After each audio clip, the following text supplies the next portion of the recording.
listened to a couple of times and that I've learned over time. And it's about time. It's about time. And I was listening to this podcast and it talked about how time is broken down into three different parts. There's the present, there's the past, and then there's the future. Now, the present is short, the past is certain, and the future is unknown. The future is unknown. So out of those three things, right? Right now, the present time, it's short. So when you want to get things done, you just have to keep going, keep moving. Don't try and waste time. Use your time very well. And with the past, it's certain because it has happened. You cannot go back in time, but you can learn from the lessons of what you did in the past and try to correct it. And in terms of that way of thinking, the future is uncertain, it's unknown. So don't keep on procrastinating. Oh, I'll do it tomorrow. Oh, I'll do it next week. Well, tomorrow is unknown. Next week is uncertain. There is no certainty of the possibility of time in the future. So while you have the present, you make do and you make things get done in the present because the present time is short. And it's a really profound thought, in my opinion, because when you think about it, most of us procrastinate, and I'm one of those people as well. I tend to procrastinate, but then when I think about it, the reason I procrastinate is because I feel that I'll have time to do those things in the future. Oh, I will do that tomorrow. Oh, I can do that next week. Oh, I'll have more time next week to do that project. Oh, I'll have time next week to join a Toastmasters group or do a public speaking event next time, because we feel like time will be there for us next week or tomorrow. But once you recalibrate your mind and say, you know what? The future is uncertain. The present is short, but there's time in the present, right now. But in the future, there is no certainty.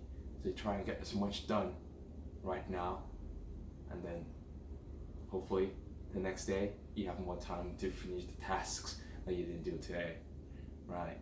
And the key there is to be impatiently patient. So what do I mean by saying impatiently patient? It means like if you want to start a book club or start a business or become an entrepreneur, be patient and start it right now. Right now, begin to take the small steps to become that person you want to be. So you're being impatient by starting right now. And then when you start right now, you be patient and take the right step.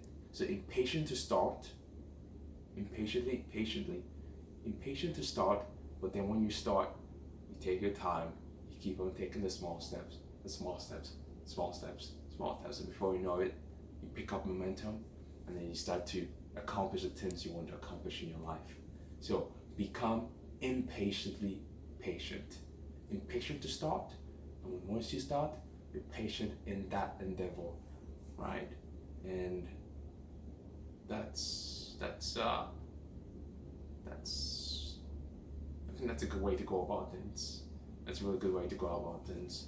And I remember about 3.5 years ago when I first joined a Toastmasters group, right? I just finally decided, you know what, I can't just keep putting this off.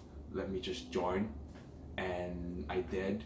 And I did my speeches, I came to every meeting and I kept on going and going and going. And I slowly but surely improved my public speaking, communication, leadership skills. And it's because I decided no more am I going to put it towards the future or say next week, next time. Do it now. Joined. And when I joined, I was patient in that process. So I hope that brings value to you. And always remember this: time is something that you cannot get back. So guard your time very well. Guard your time very well. We all have 24 hours a day. There is time to get things done, but only if you prioritize and you think of time as being short. The present is short. The past is certain, and the future is unknown. Okay? Hope that brings you value, and I'll see you next time. Take care.